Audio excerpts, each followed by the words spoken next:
Guys, hope you're having a great week. We got to finish up chapter 23 here, and then we're going to move on right to chapter 24. No problems. Yeah, Peak is causing problems, kinda. Not trying to, but all of Josh's clients say they will not climb if Peak is going to climb, and Josh thinks they're bluffing, and Peak's getting the silent treatment, and it's just not going well. So let's continue.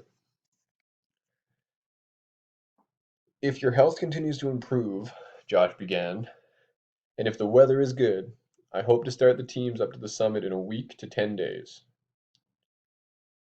Tomorrow morning we'll start filming interviews with you for the documentary, JR added. I believe JR and Josh, they're talking to the whole team in the mess tent. The teams were not impressed by either announcement. You still planning to put your son on the top? The Texan asked. Yes, Josh said. Are you still planning to quit if I do? If he goes, we leave. That's the deal. He didn't look like he was bluffing. Nor did the others. These were not professional climbers. They were successful business people and very used to getting their way. Suit yourselves, Josh said with a sad grin. I had a bad feeling that Josh was the one bluffing, not them. He was going to blink first, and if he didn't, Thaddeus would blink for him. Oh, Pete doesn't trust Josh. I don't really blame him. This next chapter is called Blink. And I think they're talking about Blink, like who's going to give up the bluff first? Who's going to give up first? The next morning, I was enduring another uncomfortable breakfast at a separate table from my team members when Josh and Thaddeus came into the tent. I thought they were going to make an announcement about the filming schedule or something, but instead Josh said, "We've reached a decision." He looked at a sheet of paper, he took a sheet of paper out of his pocket and slowly unfolded it. B team, led by Pasong, will consist of the following members. He read off the names. A team, which I'll lead, will be. Then he read off another list of names, with one very important omission: my name. Before I could find my voice, the Texan spoke up, sounding almost stunned as I felt. Sounding almost as stunned as I felt. Are you saying Peak ain't getting a summit shot? Did you hear me read off his name? Josh asked tersely. No, the Texan said quietly. It's a play, I thought, desperately. Otherwise, Josh would have told me about the decision before this brutal announcement. He was trying to get their sympathy, trying to get them to say, "Now, Josh, hold on a minute, Josh. We didn't really mean for you to. It was brilliant." If they decided I should come, they couldn't grouse about it later. I waited for those magic words, but they didn't come. Instead, Josh looked at me. I'm sorry, Peak. I've been a jackass about this. You're right. This is their climb. They're paying the tab. I thought he was overplaying it and hoped he knew what he was doing. I looked at the Texan. Now was the time for him to say, "Ah, shucks. We were just having fun with you. Of course you can summit Everest with us." Instead, he said, "Well, that's settled then." "Wait a second," I said. "That's not fair. I worked just as hard as anyone here to get to Camp 4." "Let it go, Peak," Josh said quietly. "I won't let it go." I almost knocked over my chair standing up. "You don't have a choice," Josh said, raising his voice. "It's all been arranged. Zopa's packing your gear right now. You and he and his Sherpas are heading to Kathmandu. The truck's waiting." I stared at him in disbelief. It wasn't a ploy. He'd blinked. "I'm sorry it didn't work out," he continued. "Maybe we can try again next year. You're young. You'll get plenty of chances to get to the summit." I don't believe this." "I'll help you pack." "Forget it." I pushed past him and ran outside. By the time I got to my tent, my gear was in the truck and ready to go. So it was all planned. Zopa, Yogi, and Yash were sitting in the bed waiting for me. The bed of the truck. I wiped away my frozen tears. "You should have told me." Zopa shook his head. "Better to learn the way you did." "The only thing I've learned is that you and my father are liars." "We must leave," Zopa said calmly. "We have a long way to go before dark." I glared at him, expecting more, but it was clear the discussion, if you want to call it that, was over. The driver started the truck. As we pulled off of out of camp, Josh stepped out of the mess tent and waved at me. I returned the wave with a gesture of my own. He returned the insult by giving me his trademark grin. If Zopa hadn't grabbed my collar, I would have jumped out of the back of the truck and killed him with my bare hands. I could not believe how quickly it had all come to an end. I mean, I knew I might not make it to the top of Everest, but I thought it would be due to weather, injury, endurance, not some stupid business decision. Josh hadn't bothered to mention that what I was supposed to do once I got back to Kathmandu. Wait for him, I suppose. Or maybe I was being sent back to Chiang Mai. It didn't matter. As soon as I got wherever I was going, I would call Mom and find out if things had cooled off enough for me to get back to New York. The only thing I knew for sure was that I was not going to have anything to do with Joshua Wood ever again.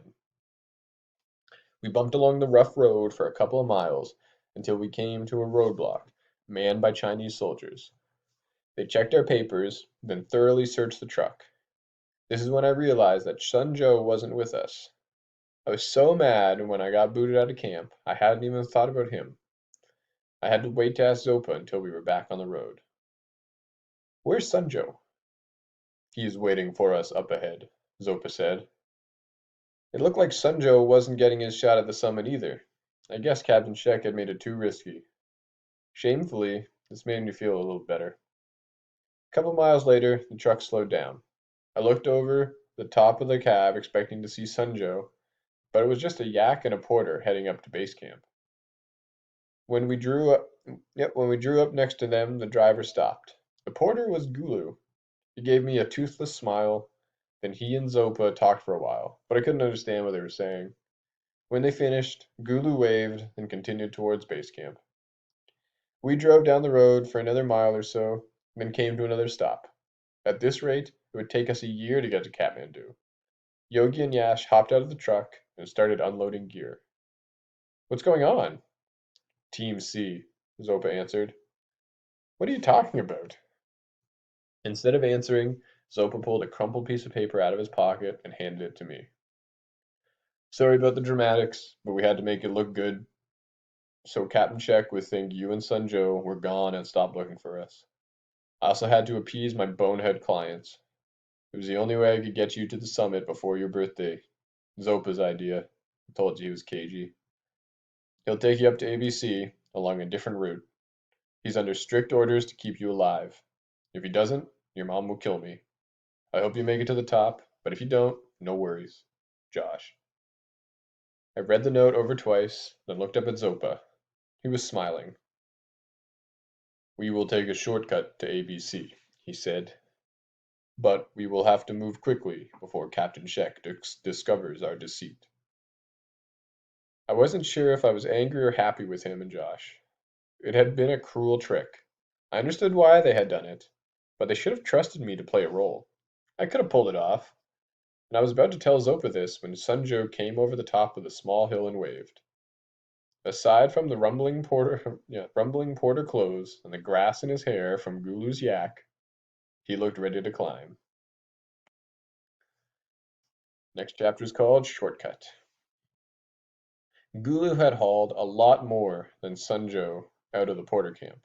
On the other side of the hill was a small mountain of climbing gear, coils of rope, oxygen bottles, masks, tents, food.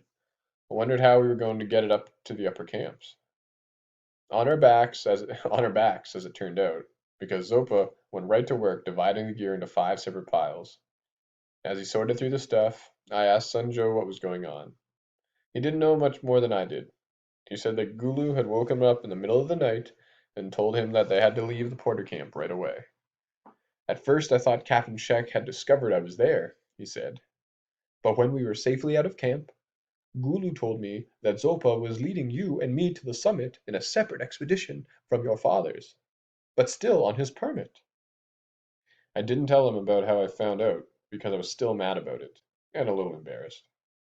Yogi and Yasu's load was bigger than ours, but Sun Joe and I still had plenty to carry. We had most of the food divided between us. Zopa laughed as we grunted under the extra weight. It will become lighter as you eat your way through the contents, he said. There's a reason why base camp and all the other camps above it are situated where they are. The traditional route may not be the shortest way up the mountain, but it's the safest and easiest. Not that anything is safe or easy on Everest. Zopa's shortcut might have been shorter, but it was 10 times more difficult than the regular route. Our first obstacle was a vast field of jagged ice sticking out of the ground like great white shark teeth. Sunjo and I used our walking poles so we didn't slip and impale ourselves. The Sherber brothers didn't bother with the poles, forging ahead like they were ice skating until they were two tiny dots on the horizon. I think Zopa could have easily kept up with them, but he slowed down his pace, staying with about 100 yards ahead of us, so he could glance back on us, could glance back once in a while and make sure we hadn't stumbled and were bleeding out in the frozen fangs. By the time we caught up with them late in the afternoon, Yogi and Yash had the camp set up, food on the stove, and were amusing themselves by throwing their ice axes at a wall of ice that appeared to brush the sky. My legs were shaking uncontrollably from fatigue. My neck and shoulders felt like they'd been working over. Oh, sorry. My neck and shoulders felt like they'd been worked over by a sledgehammer. My only consolation was that Sunjo looked more done in than me. He didn't even have the strength to get the pack off his back. It took us 2 hot mugs of tea before we could talk. By the third mug of tea, I was able to focus enough to take a good look at the wall. It seemed to run for miles in both directions. I figured the next morning we would follow it until we came to a pass that would make our way to the top. When I mentioned this to Zopa, he laughed and pointed directly above us. This is the pass, he said. You're kidding. He shook his head. There wasn't a single handhold or foothold for as far as I could see. It made the ice wall I'd been practicing on look like an indoor rock climbing wall. After dinner, after dinner, Zopa turned on the radio and we listened to the mountain chatter. 3 more people had made it to the summit that morning. 8 had turned back within a few hundred feet of the top. A climber had broken her leg up at ABC. The virus seemed to have been running its course, and anyone who had stuck it out at base camp was rapidly getting better. I was about ready to call it a day and crawl into my tent when Josh came on the radio making small talk with one of the other expedition leaders up at Camp 4. This was very unusual. Josh was a firm believer that the radio should only be used to transmit important information. He hated it when people used it like a cell phone. They talked about the weather, the woman with the broken leg, and scheduling summit attempts. Heard you had a falling out with your son, the leader said. There were no secrets on the mountain. Yeah, he left, Josh said. But we'll patch it up when I get down. He's a good kid. I think Captain Check was going to try to yank his climbing permit anyway. Not that I would let him. Is Sheck still hunting for that other kid? Yep, still on the warpath. He detained a porter this afternoon named Gulu. He let him go after a pretty tough grilling, but Gulu didn't know anything. That kid left here weeks ago. Not sure what he's trying to prove. I heard he was having some more soldiers trucked in. Some of them are climbers. He's going to send them up the mountain to check the higher camps. It's insane. I sent an email to the Chinese government, and I have my lawyers checking in on official actions. The Chinese make a lot of money on these permits. Be a shame if one overzealous soldier dried up that revenue source. But what are you going to do? Anyway, good luck at Camp 5. I'll check in with you tomorrow. Out. Zopa switched off the radio. The entire conversation had been set up for us, at least on Josh's end. We couldn't participate, but we could learn a great deal by listening. None of us liked the idea of the Chinese climbers coming in. They won't be able to get past ABC, I said. They haven't had time to acclimatize. Perhaps, Zopa said. How do we get by them on our way back down? Sunjo asked. Zopa shrugged. But this time, I think he really meant it. He didn't know. I'm gonna pause it there, guys. See you in the last part.